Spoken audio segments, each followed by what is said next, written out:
The swinging doors of the Rusty Spur Saloon didn't just open. They groaned, exhaling the stale, suffocating scent of cheap rye and old blood into the unforgiving New Mexico heat. Inside, two men laughed a harsh, jagged sound that cut straight through the saloon piano's nervous melody. A heavy glass shattered against the floorboards. Amber liquid dripped steadily from the brim of a worn, dust-caked Stetson. The man underneath that hat didn't flinch. He didn't reach for his iron. He just slowly raised his head, eyes as cold and deep as an open grave, and whispered a sentence that would drown the town in blood. "You just threw a drink on the wrong man. Stick around, because this ain't your typical cowboy tale. This is a story of vengeance, hidden gold, and a town built on a foundation of lies." The year was 1881, and the town of Red Dog, New Mexico Territory, was a festering wound on the edge of the Chihuahuan Desert. It was a place where decent folks kept their heads down and their shutters closed, and where the law was written not in ledgers, but in the caliber of a man's revolver. Red Dog was a boom town gone bust, propped up solely by the vast, sprawling cattle empire of the Montgomery family. Elias Montgomery owned the land, he owned the bank, and by extension, he owned every soul breathing the alkaline dust within a 50-mile radius. On this particular Tuesday, the sun beat down like a blacksmith's hammer. Inside the Rusty Spur Saloon, the heat was trapped beneath a low tin roof, mingling with the smell of unwashed bodies, stale tobacco, and spilled beer. Josiah Abernathy, a bartender who had seen too many men die over a game of faro, was wiping down the mahogany bar with a rag that was dirtier than the wood itself. Sitting at a prime table near the center of the room, occupying far more space than necessary, were Silas and Bo Montgomery. Silas, the older of the two, possessed a cruel, handsome face scarred by a hunting accident, and eyes that held the erratic glint of a man who enjoyed inflicting pain. Bo was heavier, slower, but equally vicious, wearing a silk vest that looked entirely out of place in the squalor of Red Dog. They were drinking expensive Kentucky bourbon, imported specifically for their father, while the rest of the patrons nursed rot-gut whiskey and tried desperately not to catch the brothers' attention. Then, the swinging doors parted. The man who walked in didn't slam the doors, nor did he stride in with the arrogant swagger of a gunfighter looking for a reputation. He moved like a shadow slipping over a rocky canyon. He was tall, lean, and covered in a layer of pale dust that made him look like a ghost drawn from the desert sands. He wore a heavy canvas duster, despite the sweltering heat, the hem frayed and caked in dried mud. A low-crowned, wide-brimmed hat obscured the upper half of his face. At his hip, tied low and tight to his thigh, was a Colt single-action Army revolver with a handle worn smooth by years of practiced use. He walked to the far end of the bar, the end furthest from the Montgomery brothers. The saloon had gone dead silent. Even the piano player, a nervous little man named Higgins, had paused his playing, his hands hovering over the yellowed ivory keys. "Whiskey," the stranger said. His voice was like grinding stones, low, rough, and entirely devoid of emotion. Josiah swallowed hard, fetching a reasonably clean glass and pouring a measure of the house rye. The stranger slid a silver coin across the wood. He didn't lift his hat. He didn't look at the room. He just stared at the amber liquid in his glass. Across the room, Silas Montgomery chuckled. It was a wet, ugly sound. He nudged his brother. Bo looked over, a lazy, malicious grin spreading across his face. The Montgomery brothers were bored. They had spent the morning terrorizing a local homesteader off his land, and were looking for afternoon entertainment. A lone, dusty traveler was exactly the kind of prey they favored. "Look at this miserable coyote," Bo sneered, his voice intentionally loud enough to carry across the silent room. Blowing in from the alkali flats, dragging dirt into a gentleman's establishment. The stranger did not move. He slowly lifted his glass, took a measured sip, and set it back down. Silas stood up, his silver spurs jingling with a sharp, metallic rhythm that sounded like a death knell in the quiet saloon. He sauntered over to the bar, closing the distance between himself and the stranger. Bo followed a step behind, carrying his half-full glass of bourbon. "Hey, dirt farmer," Silas said, leaning his elbow on the bar, invading the stranger's space. "My brother was talking to you. In Red Dog, when a Montgomery speaks, you take off that filthy hat, and you listen." The stranger remained motionless. The silence stretched, tight as a piano wire. Josiah the bartender quietly took a step back, his hands dropping below the bar toward the sawn-off shotgun he kept on a shelf. He knew the signs. Blood was about to ruin his freshly swept floor. "Maybe he's deaf, Silas," Bo laughed, stepping up beside his brother. "Or maybe he's just stupid." Bo raised his glass of imported Kentucky bourbon. With a flick of his wrist, he tipped it forward.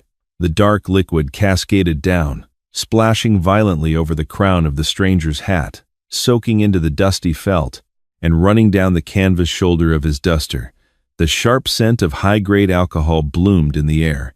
Bo let out a roaring, belly-deep laugh. Silas joined in, a high-pitched, cruel cackle that echoed off the tin ceiling. They looked around the room, expecting the other patrons to join in their cruel merriment. A few men forced nervous chuckles, terrified of offending the town's masters.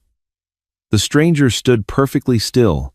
The dripping of the bourbon onto the wooden floorboards sounded like the ticking of a grandfather clock.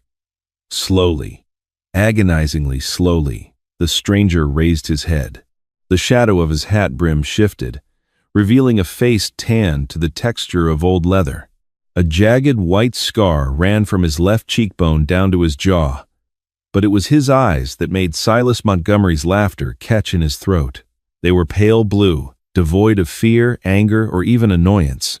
They were the eyes of a man who had looked into the abyss and found it lacking. The stranger opened his mouth, and the words fell into the room like lead weights. "You just threw a drink on the wrong man." The laughter died. It didn't fade. It was instantly extinguished, suffocated by the sheer, terrifying weight of the stranger's voice. Bo Montgomery blinked, his drunken bravado short-circuiting for a fraction of a second. He looked at the empty glass in his hand, then back to the stranger. Silas, however, felt a sudden, cold prickle of adrenaline at the base of his neck. He was a bully, but he possessed the primal instinct of a predator, and that instinct was suddenly screaming at him that he had walked into a trap. "Is that a fact?" Silas whispered, his hand drifting casually toward the handle of his customized Remington revolver. "And who exactly might you be, friend?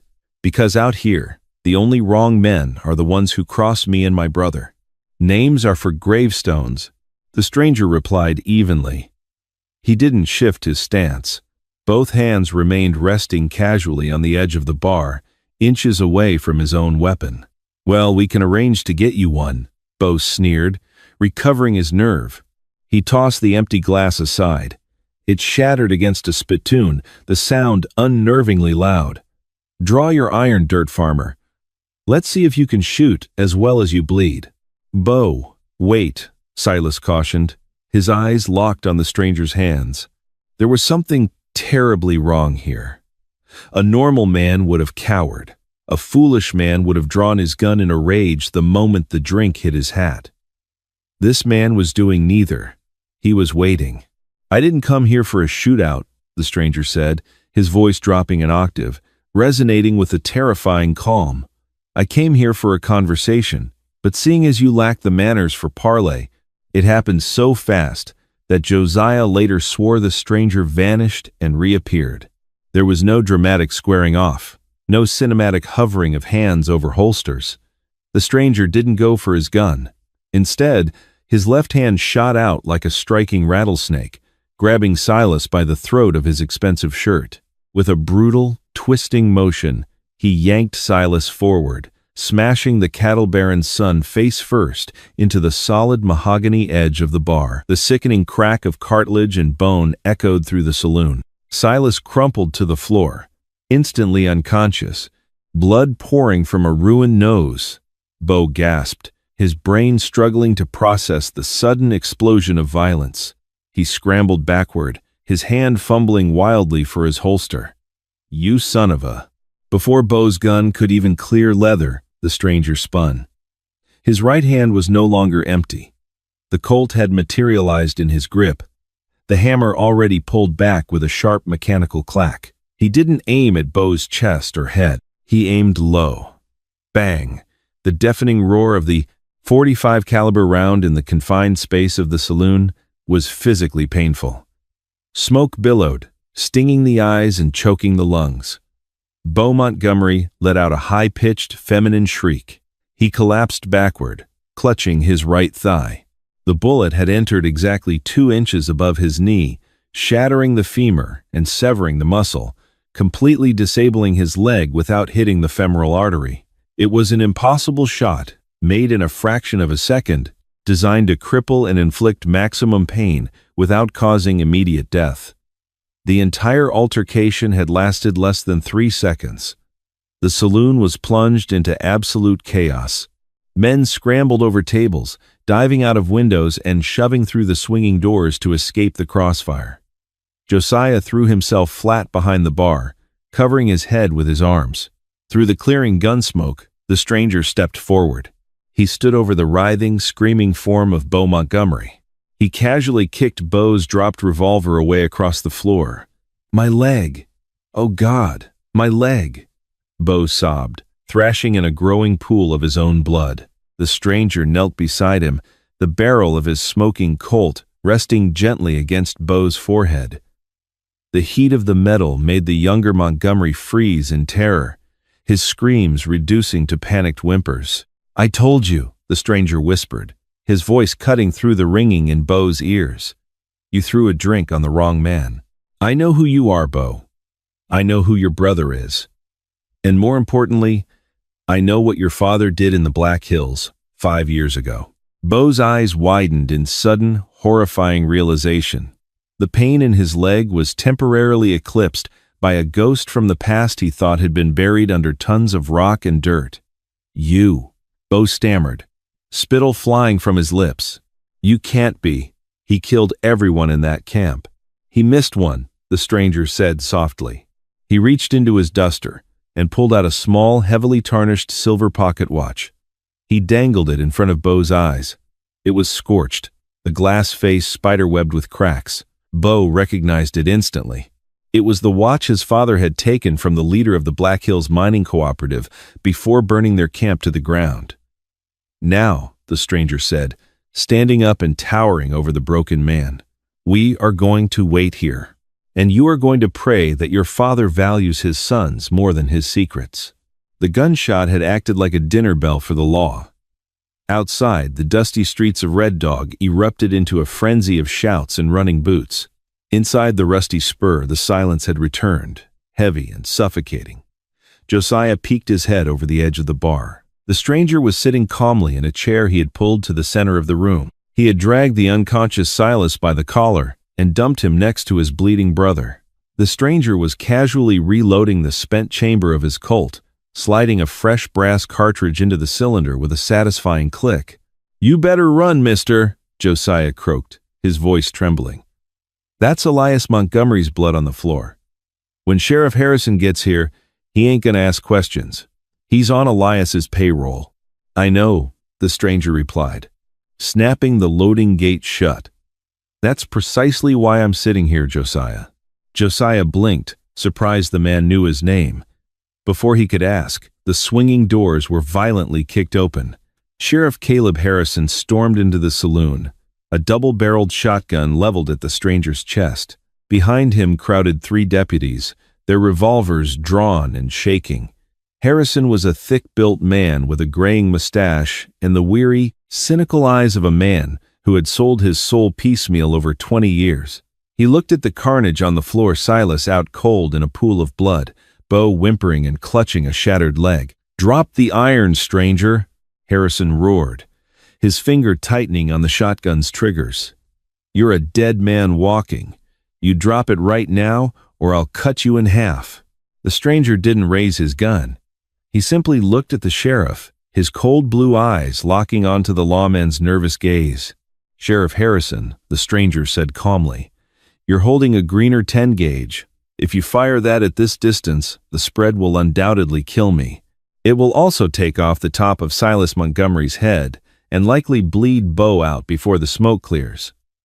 Are you prepared to explain to Elias why you murdered his only heirs? Harrison froze. His eyes darted down to the brothers on the floor. The stranger had positioned his chair and his hostages perfectly. He was using them as a human shield, but with a calculated geometry that rendered the deputies' weapons useless without risking the Montgomerys. "Who the hell are you?" Harrison growled, lowering the shotgun a fraction of an inch, the sweat beading on his forehead. "I'm the consequence of a bad deal made in the Black Hills, Caleb," the stranger said. "A deal you helped cover up." Harrison's face drained of color. The bluster vanished, replaced by a sudden, stark terror. I don't know what you're talking about." 5 years ago, the stranger continued, his voice projecting clearly to the deputies gathered at the door. "Elias Montgomery wanted the land rights to a silver vein found by an independent co-op in Dakota Territory. They wouldn't sell. So, Elias sent his enforcers. They slaughtered 32 men, women, and children in their sleep. You were a U.S. Marshal back then, Caleb. You investigated the fire. You ruled it an accidental mining explosion. And a month later, you retired with a very heavy saddlebag and took a cozy job as sheriff in a town Elias built." Murmurs erupted among the deputies. 2 of them slowly lowered their guns, looking at their boss with suspicion. "Shut your mouth," Harrison shouted, panicking. "He's lying. He's a crazy drifter. Shoot him." "Go ahead, Caleb." "Give the order," the stranger challenged. He reached toward the collar of his shirt. Slowly, deliberately, he unbuttoned the top 3 buttons and pulled the fabric aside, exposing his upper chest. Even from the doorway, the deputies could see it. Seared into the muscle, thick and raised with keloid scar tissue, was a brand. But it wasn't a cattle brand. It was a letter M, surrounded by a circle of fire, the exact insignia of the Montgomery Cattle Company. "Elias liked to leave his mark," the stranger whispered, the memory darkening his eyes to midnight. "He held the iron himself. He thought I was dead when he tossed me into the mass grave, but the cold mud woke me up." Bo Montgomery sobbed on the floor. "He's a ghost, Sheriff. He's a ghost." "I'm flesh and blood, Bo," the stranger said, buttoning his shirt back up. He looked back at the terrified sheriff. "I didn't come to kill these boys, Caleb. I need them alive to ensure their father comes to the table. You are going to walk out of here, go to the Montgomery Ranch, and tell Elias that if he wants his boys back, he comes alone to the old Spanish mission at the edge of town at sundown. He brings the original deeds to the Black Hills claim, and he brings a confession." "He'll never do it," Harrison stammered. "Elias will ride down here with 40 armed men. He'll burn this saloon to the ground with you in it. If he brings 40 men, these 2 die before the first torch is lit," the stranger replied, gesturing to the floor. "And if he doesn't come, I'll mail them back to him, piece by piece." Starting with Bo's left hand, the stranger cocked the hammer of his Colt, the mechanical click sounding incredibly loud in the tense silence. "Go, Caleb. You have until sundown to prove you still have a spine. Or you can die here right now, defending a man who bought you for silver." Sheriff Harrison stared at the brand burned into his own memory, then at the dying light outside the saloon windows. He slowly lowered the shotgun completely. He swallowed the bitter taste of a past he couldn't outrun. "Back up, boys," Harrison muttered to his deputies. "We're going to the ranch." As the lawman backed out of the swinging doors, the stranger settled back into his chair. He looked at the shattered glass and the spilled bourbon on the floor. The scent of whiskey and blood was strong now. He rested his Colt on his knee, his eyes fixed on the horizon through the dusty window panes, waiting for the setting sun and the devil that would follow it. 10 miles north of Red Dog, the Montgomery Ranch stood as a monument to unchecked ambition and ruthless greed. It wasn't a mere homestead. It was a fortress of timber and stone, surrounded by miles of barbed wire and patrolled by men who carried Winchester rifles and dark pasts. Inside the main house, the air was cool, smelling of expensive cigar smoke and polished mahogany. Elias Montgomery sat behind a massive oak desk, a ledger open before him. He was a man carved from flint and petrified wood. At 60, his hair was stark white, but his frame remained broad and uncompromising. His eyes, the same cruel pale blue as his son Silas's, held the calculating coldness of a butcher appraising a carcass. He was currently reviewing a missive from a contact in Fort Smith, a warning that Judge Isaac Parker's deputies had been asking questions about the sudden disappearance of homesteaders near the New Mexico border. Elias crumpled the paper and tossed it into the unlit fireplace. Parker's jurisdiction was a nuisance, but every man, even a federal judge's deputy, had a price or a weakness. The heavy oak doors of the study burst open. Sheriff Caleb Harrison stood in the threshold, chest heaving, his face the color of old ash. Sweat had plastered his graying hair to his forehead, and his hands trembled as he clutched the brim of his hat. Elias did not look up from his ledger. He simply dipped his gold-nibbed pen into an inkwell. "Caleb," he said, his voice a low, rumbling baritone that demanded absolute obedience. "You are tracking mud onto a rug imported from Persia. I suggest your reason for bursting in here is worth the price of replacing it." "It's Silas and Bo," Harrison gasped, leaning against the doorframe for support. "They're at the Rusty Spur. They're being held." Elias's pen stopped scratching. He slowly raised his head. "Held? By whom? Has that drunken fool Cole decided to dispute his gambling debts again?" "No, Elias. It's a stranger. A drifter." Harrison swallowed hard, the memory of the scarred man making his throat tight. He shot Bo. Shattered his leg. He smashed Silas's face into the bar. He's got them both hostage. And Elias, he knows about the Black Hills. He knows about the fire. The temperature in the room seemed to drop 10 degrees. Elias carefully placed the pen down.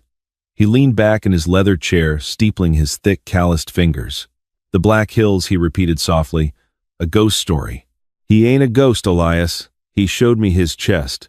He's got your brand on him. The circle of fire and the M, he survived the purge." For a long moment, the only sound in the room was the rhythmic ticking of a grandfather clock in the corner. Elias's expression remained entirely unreadable. He didn't show panic. He didn't show anger. He showed the terrifying calm of a chess player who had just realized his opponent had hidden a piece under the board. "What does he want?" Elias asked. "He wants you, sundown, at the old Spanish mission on the edge of town. He says you come alone, with the original Black Hills deeds and a signed confession, or he starts sending your boys back to you in pieces." From the shadows of the room, a third man stepped forward. Gideon Cross was Elias's chief enforcer, a towering brute of a man with a thick black beard and an eye patch covering his left eye, a souvenir from a disagreement in Abilene. He wore twin Colt Navy revolvers cross-drawn on his chest. "Give me the word, Mr. Montgomery," Gideon rumbled. "I'll take 20 of the boys, ride down there, and turn that mission into a gravel pit." Harrison wheeled on Gideon. "You can't. He's got them rigged up. He said if you bring an army, he'll kill the boys before you even get close." "A man who lets his enemies dictate the terms has already lost his empire," Elias stated, standing up from his desk. He walked over to a crystal decanter, poured himself a small measure of scotch, and swallowed it neat. He looked out the window toward the southern horizon, where the sun was beginning its descent, painting the desert in hues of blood and bruised purple. "Caleb," Elias said without turning around, "you've been a loyal dog, a well-fed dog. But dogs get old, and they get scared." "Elias, please," Harrison pleaded. "They're your sons." Elias turned, his eyes flat and dead. "Silas is a brute with no head for numbers, and Bo is a soft, whining drunk. They are my blood. Yes, but they are liabilities. I built this empire with my own 2 hands, Caleb. I slaughtered native tribes. I starved out homesteaders. I bought politicians. And I burned an entire cooperative of miners to ash to secure the wealth beneath their feet. I did not do all of that to surrender it to a lone, scarred stray looking for vengeance." Harrison backed away, horrified. "You're going to let them die." "Gideon," Elias snapped, ignoring the sheriff. "Saddle 20 men. Give them Winchester repeaters and a crate of dynamite from the mining stores. Ride to the mission. Surround it." "And the boys, sir?" Gideon asked, his one eye gleaming with predatory excitement. Collateral damage, Elias said coldly. If this stranger wants to kill them, let him do the heavy lifting. Then you burn the mission down with all 3 of them inside. Nobody walks away. When it's over, bring me the stranger's head. I want to look into the eyes of the man who thought he could steal from Elias Montgomery. Gideon nodded sharply and strode out of the room, his heavy boots shaking the floorboards. Elias looked at Sheriff Harrison, who was trembling violently. Take off the tin star, Caleb. Go back to your office, pack a bag, and leave Red Dog tonight. Because if I see your face in my town tomorrow morning, I'll have you strung up next to the stranger. Now get out of my house. The old Spanish mission sat half a mile outside of Red Dog, a decaying relic of a forgotten century. Its adobe walls were crumbling, returning to the desert clay from which they were formed. The roof of the sanctuary had long since caved in, leaving the interior open to the unforgiving sky. It was a place of ghosts, a fitting arena for a dead man. Inside the ruined sanctuary, the stranger sat on a fallen roof beam, methodically checking the action of a Winchester 1873 lever-action rifle he had pulled from his horse's scabbard. The sun was dipping below the jagged peaks of the western mountains, casting long, skeletal shadows across the courtyard. Tied back-to-back against the stone altar were Silas and Bo Montgomery. Silas had regained consciousness an hour prior. His nose was a ruined, swollen mess, both eyes blackened and puffed shut. He had spent the first 20 minutes swearing bloody murder, threatening the stranger with every torture he could imagine. The stranger hadn't responded. He had merely let Silas exhaust himself. Bo, however, was fading. A makeshift tourniquet was tied tightly above his shattered knee, but the shock and blood loss were taking their toll. He hung limply against his brother's back, his breathing shallow and erratic. "My pa's gonna skin you alive," Silas hissed through broken teeth, spitting blood onto the dusty floor. "He's coming. And he ain't coming with no papers. He's bringing the thunder." "I know," the stranger said quietly. He stood up, walking toward the arched doorway of the mission. "You're crazy," Silas sneered. "If you know he's bringing an army, why the hell are you just sitting here? You're committing suicide." "A man who has already burned in hell doesn't fear the fire, Silas," the stranger replied, staring out into the gathering twilight. "And I know your father better than you do. You think he's riding down here to save you? Elias Montgomery doesn't care about anything that breathes. He cares about the land, the silver, and the power. He'll look at you two and see nothing but an acceptable loss." "You're a liar," Silas yelled, but there was a tremor in his voice. The seed of doubt planted by a lifetime of his father's coldness took root. "We'll find out shortly," the stranger said. He knelt by the heavy oak doors of the mission entrance. 50 yards out, the desert ground began to vibrate. The rhythmic drumming of dozens of horses broke the evening silence. A massive cloud of dust rose into the dying light, obscuring the riders until they were within firing range. The stranger peered through a crack in the adobe wall. He counted 20 riders. At the front was Gideon Cross, his eye patch distinct even in the gloom. They didn't slow down to parley. They didn't send a messenger with a white flag. They fanned out in a wide semicircle, completely surrounding the front of the mission, their Winchesters drawn. "Stranger!" Gideon's voice roared across the scrub brush, amplified by the natural acoustics of the canyon. "This is Gideon Cross. I'm speaking for Elias Montgomery. You've got 5 seconds to walk out here with your hands raised." 1. Inside the mission, Silas began to thrash against his ropes. "Wait! Pa! It's me, Silas. Don't shoot. We're in here." 2. Gideon bellowed, ignoring the frantic screams from inside. "He's not listening," the stranger whispered to Silas. 3. 4. The stranger didn't wait for 5. He grabbed a lantern from the floor, struck a sulfur match against the sole of his boot, and lit the wick. He didn't throw it at the riders. He threw it straight down into a narrow trench he had dug just inside the doorway, filled with a trail of black powder harvested from shotgun shells. The powder ignited with a violent hiss, a snake of blue fire darting rapidly across the floor. and out into the courtyard. "Fire!" Gideon screamed. A hail of lead tore into the mission.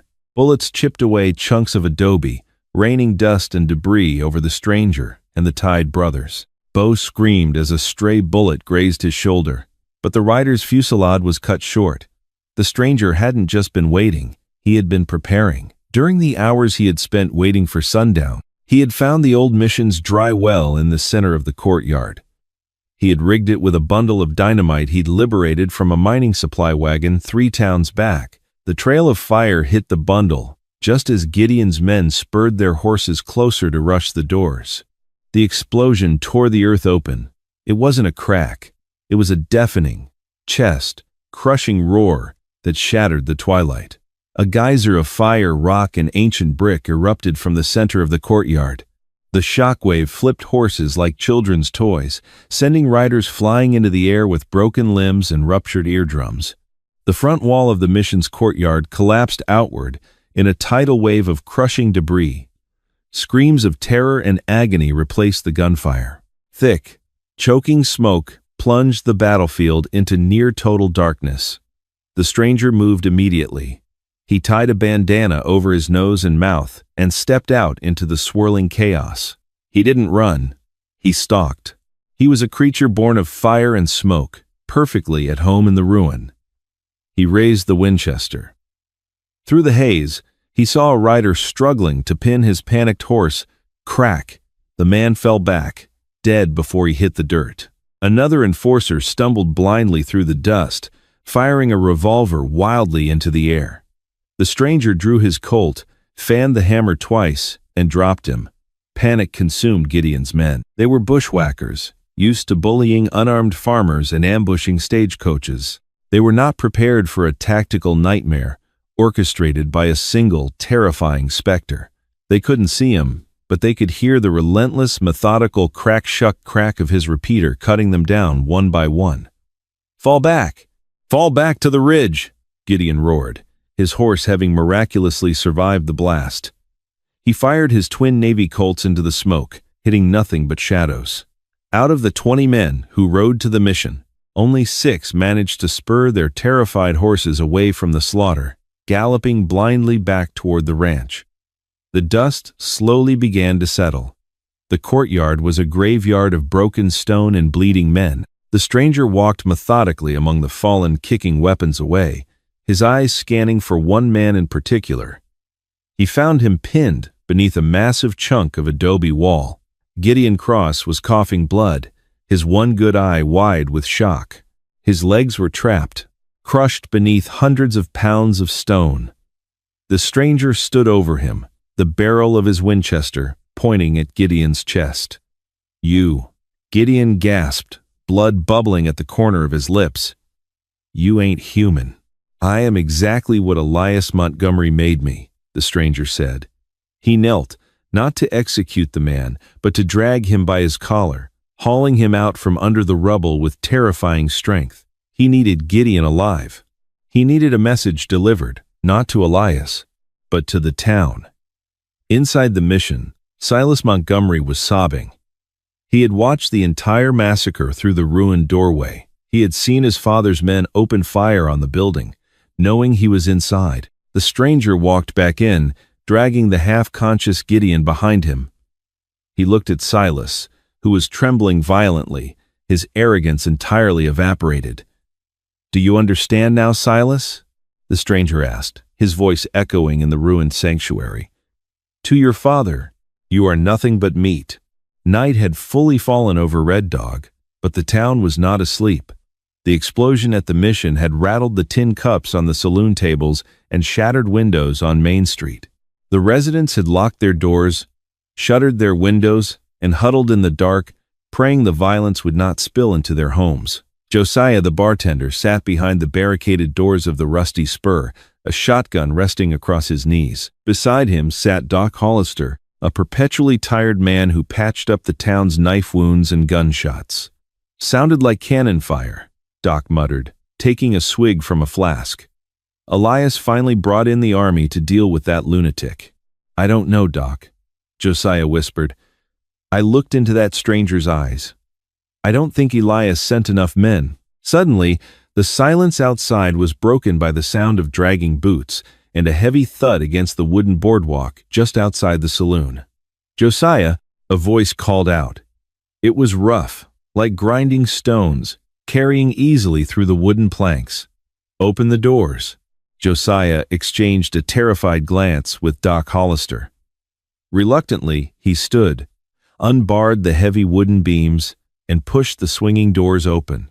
The stranger stood in the street, bathed in the pale moonlight. He was covered in gray dust and soot, a dark smear of blood across his cheekbone.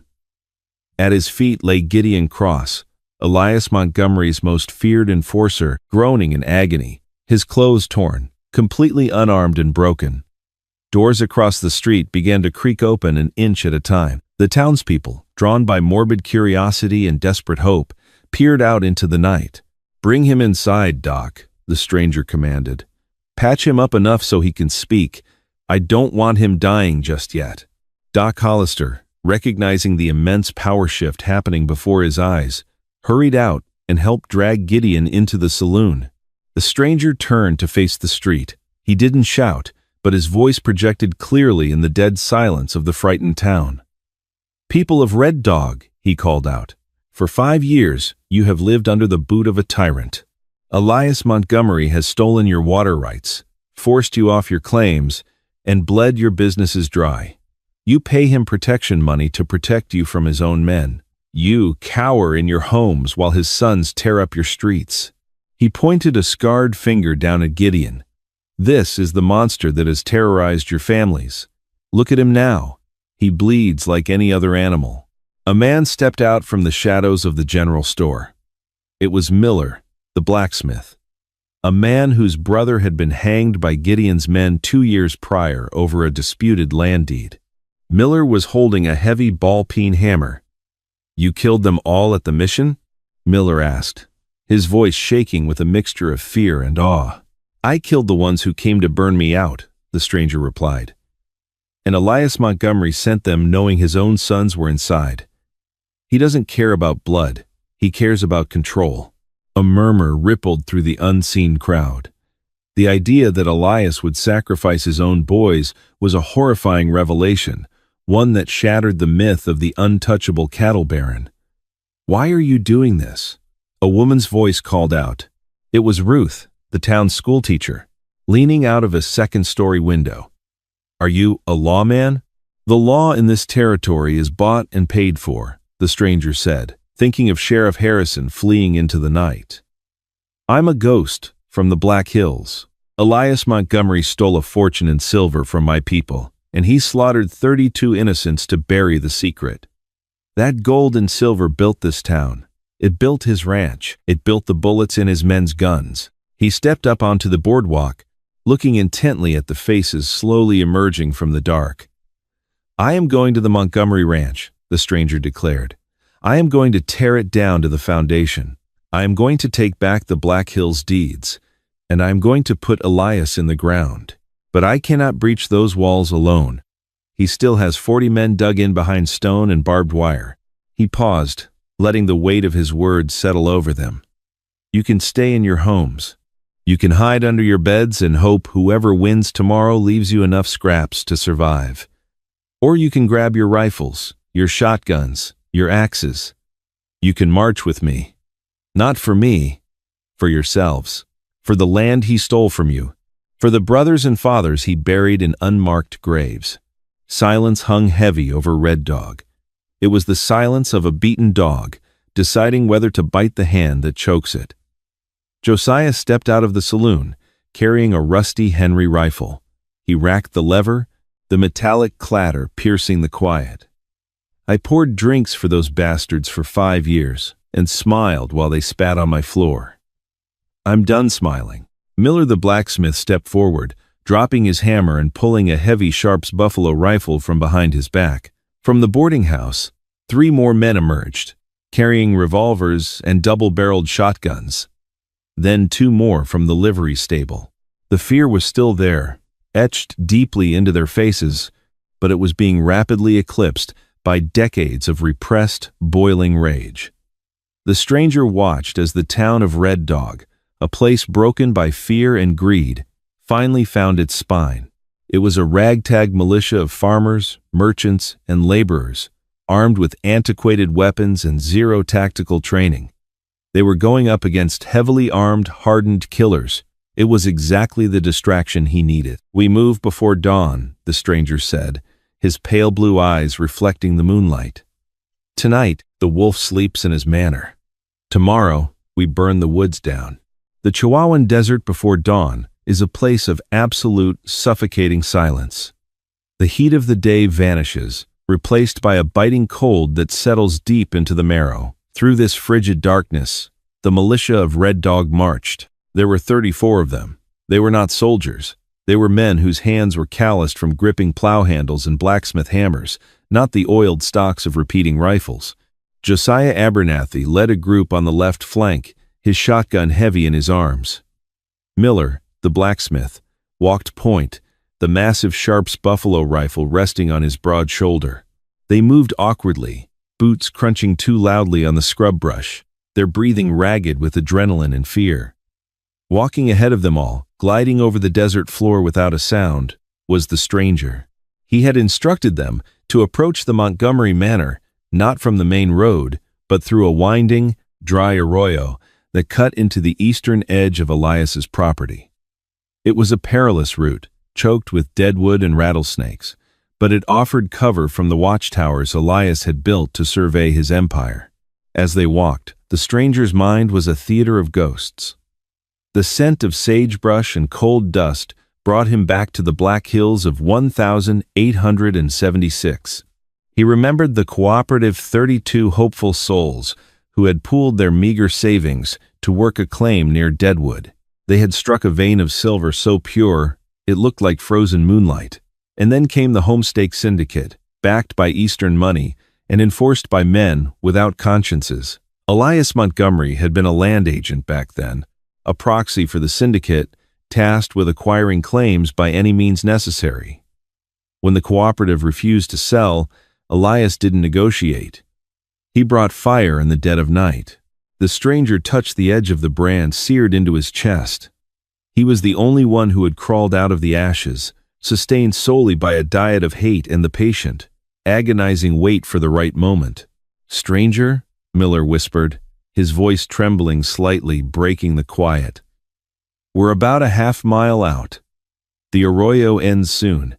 Once we crest that ridge, we're in the open." The stranger stopped. The ragtag group halted behind him, the metallic clatter of their weapons echoing faintly in the wash. "Elias has 20 men left," the stranger said, turning to face the townspeople. His pale blue eyes were practically glowing in the ambient starlight. "They are hardened gun hands, ex-Pinkertons, border rustlers, men who have killed for a living. They will be stationed at the front gate, the main house, and the stables." He drew a map in the dirt with the toe of his boot. "Josiah, you and 10 men take the stables. Set fire to the hayricks. I don't want to kill the horses. I just want the smoke. Miller, you take the high ground on the ridge. Use that Sharps to keep the watchtower pinned down. The rest of you fan out along the front perimeter and lay down covering fire." "What about you?" a young ranch hand named Cobb asked, his hands white-knuckling a rusty revolver. "I am going through the front door," the stranger replied. "You are the thunder. I am the lightning. Do not advance past the perimeter fence. If you see a man fleeing into the desert, let him run. We are here for the head of the snake, not the tail. Understood?" A chorus of grim, silent nods answered him. They were terrified, but the sight of Gideon Cross broken and bleeding in their saloon had shattered the illusion of Montgomery invincibility. They had crossed the Rubicon. There was no going back to Red Dog if Elias survived the morning. The sky in the east began to bleed a pale, bruised purple. Dawn was breaking. "Move," the stranger whispered. Elias Montgomery sat in his study, a heavily fortified room on the second floor of the manor. The walls were lined with books he had never read and hunting trophies he had paid other men to shoot. On his massive oak desk sat a leather satchel, packed tight with gold certificates, bearer bonds, and the original blood-stained deeds to the Black Hills claim. He was not a fool. The explosion at the mission and the return of a lone, terrified rider carrying the news of Gideon's defeat had proven one thing. The stranger was a tactical nightmare. Elias had spent his life controlling men through intimidation and money, but he realized he could not buy or frighten a ghost. He was preparing to leave. He would ride for the railhead in Santa Fe, catch a train to San Francisco, and rebuild his empire where the past couldn't find him. A heavy knock rattled the oak door. "Come," Elias barked, slipping a custom-engraved Smith & Wesson No. 3 into his shoulder holster. The door opened to reveal Silas. The boy looked nothing like the arrogant prince who had terrorized the Rusty Spur yesterday. His face was a swollen, purple mass of bruising, his fine clothes caked in mission dust and his brother's blood. Silas had dragged himself back to the ranch after the explosion, a broken, disillusioned wretch. "Pa," Silas croaked, leaning against the doorframe. "Bo is dead. He bled out in the dirt after your men shot up the mission." Elias didn't flinch. He didn't offer comfort. He merely strapped his saddlebags closed. Bo was weak. He hesitated. In this world, hesitation is death. "Pack a bag, Silas. We are leaving." Silas stared at his father, his swollen eyes wide with a horrified realization. "Leaving? You sent your men to kill us. You sent Gideon to burn the mission with me and Bo inside." "I made a calculated tactical decision to eliminate a threat," Elias said coldly, finally looking at his son. "If you had half a brain in your head, you would understand that. Now, fetch the horses. The sun is coming up." Before Silas could respond, the world outside erupted. The heavy, booming roar of Miller's Sharps rifle tore through the morning silence.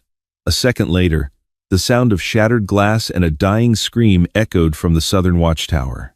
Elias rushed to the window. In the pale morning light, he saw thick, black smoke billowing from the stables. Flashes of muzzle fire were sparking from the scrub brush all along the perimeter fence. Bullets began to thud against the heavy timber walls of the manor. "The town," Elias whispered, a genuine flicker of shock crossing his rigid features. The cowards actually found their courage. "It's him," Silas laughed, a wet, hysterical sound. He brought them. He brought the whole damn town to our doorstep." Down in the courtyard, chaos reigned. Elias's hired guns, expecting a lone, stealthy assassin, were completely unprepared for a coordinated siege. A man named Texas Jack Sullivan, Elias's secondary enforcer, ran out of the bunkhouse, firing a Winchester blindly into the brush. A shotgun blast from Josiah Abernathy's squad took him in the chest, folding him backward into the dirt. But the Montgomery men were professionals. After the initial shock, they took cover behind water troughs and stone walls, returning fire with lethal accuracy. 2 of the townspeople fell screaming in the first 5 minutes. The militia was pinned down, exactly as the stranger had planned. All the attention, all the guns, were focused outward on the perimeter. No one was watching the rear cellar doors. The stranger slipped through the shadows of the manor's east wing. He moved with a terrifying economy of motion. He didn't run. He stalked. He found the cellar entrance, the padlock already blown off by a localized charge he had set 3 minutes prior. He descended into the dark, smelling the damp earth and aged wine. Above him, the house shuddered with the concussive force of the gunfight. A guard was waiting at the top of the cellar stairs, a trembling young kid holding a double-barreled shotgun. The stranger didn't shoot him. He reached through the wooden balustrade, grabbed the barrel of the shotgun, and yanked the boy forward. As the kid stumbled, the stranger drove the heavy brass pommel of his hunting knife into the back of the boy's head, dropping him instantly. The stranger stepped over the unconscious guard and entered the grand hallway of the Montgomery Manor. It was opulent, decorated with imported rugs and crystal chandeliers, a temple built on the bones of the poor. 2 men emerged from the dining room, rifles raised. The stranger drew his Colt. He didn't aim. He felt the target. He fanned the hammer twice. The deafening roars filled the hallway, mixing with the sound of shattering crystal. Both men dropped, crimson blooms spreading across their chests. The stranger reloaded as he walked, his boots leaving bloody footprints on the Persian rugs. He reached the grand staircase. At the top of the stairs stood Silas Montgomery. He was holding a revolver, his hands shaking violently. He looked down at the stranger, the architect of his family's destruction. "Don't come up here," Silas pleaded, tears cutting tracks through the dust on his swollen face. "Please. I didn't know about the Black Hills. I didn't know what he did." The stranger stopped on the third step. He looked up at the broken boy. He saw no threat in Silas, only the pathetic ruins of a bully whose world had been violently dismantled. "Put the gun down, Silas," the stranger said, his voice remarkably calm amidst the cacophony of the siege. "Your brother paid for his arrogance. You paid for your cruelty. This ends with your father. Walk away." Silas looked at the heavy revolver in his hand. He looked back toward his father's study. He realized he hated the man in that room more than he feared the man on the stairs. Slowly, Silas lowered the gun, dropped it onto the carpet, and collapsed against the banister, burying his face in his hands. The stranger stepped past him, his eyes fixed on the heavy oak doors at the end of the hall. The stranger kicked the double doors of the study open. They smashed against the walls with a sound like a thunderclap. Elias Montgomery stood behind his desk, the leather satchel in one hand, the custom Smith & Wesson leveled perfectly at the doorway. He fired immediately. The heavy bullet clipped the stranger's duster, tearing through the canvas and grazing his ribs. The stranger didn't flinch. He stepped into the room, his Colt raised. "You're a resilient bastard," Elias spat, his aristocratic veneer cracking to reveal the savage animal beneath. "I'll give you that. You should have stayed in the mud with the rest of those dirt scratchers." "They had names, Elias," the stranger said, his voice dropping to a low, lethal register. "They had families. They had a legal claim, ratified by a federal judge. But you wanted the silver." "I took the silver!" Elias roared, the veins in his neck bulging, "because they didn't know what to do with it. I built an empire. I built a town. I brought civilization to this godforsaken desert." "You brought a slaughterhouse," the stranger replied. "And you paid Charlie Siringo and the Pinkertons to look the other way when the bodies were burned. You bought the law. But you couldn't buy the fire." Elias's eyes narrowed.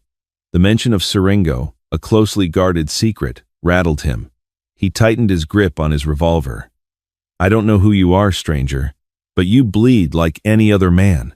And I have enough money in this bag to hire an army to hunt you to the ends of the earth. I'm not here for your money." The stranger took a step forward. "Then what?" Elias demanded, genuine fear finally bleeding into his voice. "Vengeance? You think killing me brings them back?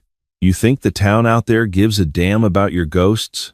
The moment I'm dead, they'll tear each other apart fighting over the scraps of my ranch." "Maybe," the stranger said softly. "But they will be free to make that choice. You took our choices away in the Black Hills." Elias gritted his teeth and pulled the trigger. Click. Elias froze. He looked down at the beautifully engraved weapon. In his panic to pack, in the chaos of the siege, he had failed to check the cylinder. It was empty, a fatal, arrogant mistake. The color drained from Elias Montgomery's face.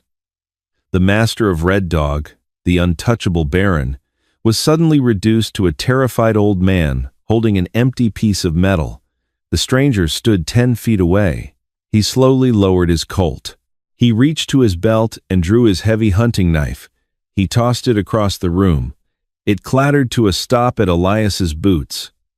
"Pick it up," the stranger commanded. Elias looked at the knife, then up at the pale blue eyes that offered no mercy. "You're insane. You want to fight for your empire, Elias? Fight. Pick it up." With a sudden, desperate roar, Elias dropped his empty gun, scooped up the knife, and lunged across the desk. He was old, but he was massive, driven by the primal urge to survive. He slashed wildly, aiming for the stranger's throat. The stranger moved with fluid, brutal precision. He stepped inside Elias's guard, grabbing the cattle baron's wrist. With a sharp, violent twist, he shattered Elias's radius bone. Elias screamed, the knife falling from his useless hand. Before Elias could retreat, the stranger drove his knee into Elias's stomach, doubling him over. The stranger grabbed Elias by the back of his expensive collar and hurled him across the room. Elias crashed through the massive glass window overlooking the courtyard, raining shards of glass down onto the porch below. Elias hung over the wooden sill, bleeding, gasping for air. The gunfire in the courtyard had died down. The townspeople, seeing the shattered window, looked up. The stranger walked over to the desk. He opened the leather satchel. He bypassed the stacks of gold certificates and pulled out a thick bundle of yellowing, blood-stained papers, the original deeds to the Black Hills Cooperative. He folded them carefully and placed them inside his duster. He walked to the window and looked down at Elias. The cattle baron was coughing violently, his empire literally burning around him. "Look at them, Elias," the stranger whispered, gesturing to the courtyard. Down below, the remaining Montgomery enforcers had thrown down their weapons. They were surrounded by Josiah, Miller, and the battered, bleeding citizens of Red Dog. The town had won. They are nothing," Elias wheezed, spitting blood. "Sheep." "They were," the stranger agreed, "until you taught them how to be wolves." The stranger drew his Colt one last time. He cocked the hammer. The sound was loud enough to echo across the silent courtyard. Everyone below froze, looking up at the broken window. "For the 32 souls in the Black Hills," the stranger said. Elias Montgomery looked up, his eyes wide with the realization that all his money, all his power, meant absolutely nothing in the face of a man who had already lost everything. Bang! The shot echoed off the surrounding mountains, a final period on the end of a violent chapter. Elias Montgomery's body went limp, sliding off the sill and plummeting down to the dusty earth of the courtyard below. Silence descended on the Montgomery manor, broken only by the crackle of the burning stables. The stranger turned away from the window. He walked past Silas, who was still weeping on the stairs. He walked out the back doors, into the cold, bright light of the morning sun. He didn't stop in Red Dog. He didn't stay for the gratitude or the division of Elias's stolen wealth.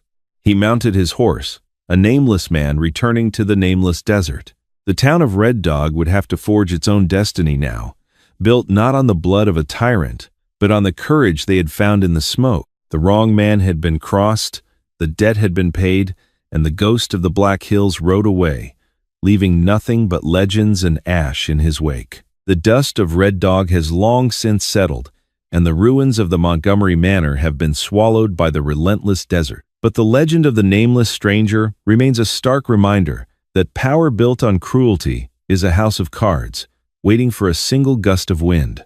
It's a story that proves no matter how deep you bury your sins, eventually the ground is going to spit them back out. If this gritty tale of frontier justice kept you on the edge of your seat, do me a favor, hit that like button, share this video with your fellow history and Western buffs, and subscribe to the channel for more wild, untold stories of the American frontier. Drop a comment below. What would you have done if you were in Josiah's shoes? Until next time, keep your powder dry and your eyes on the horizon.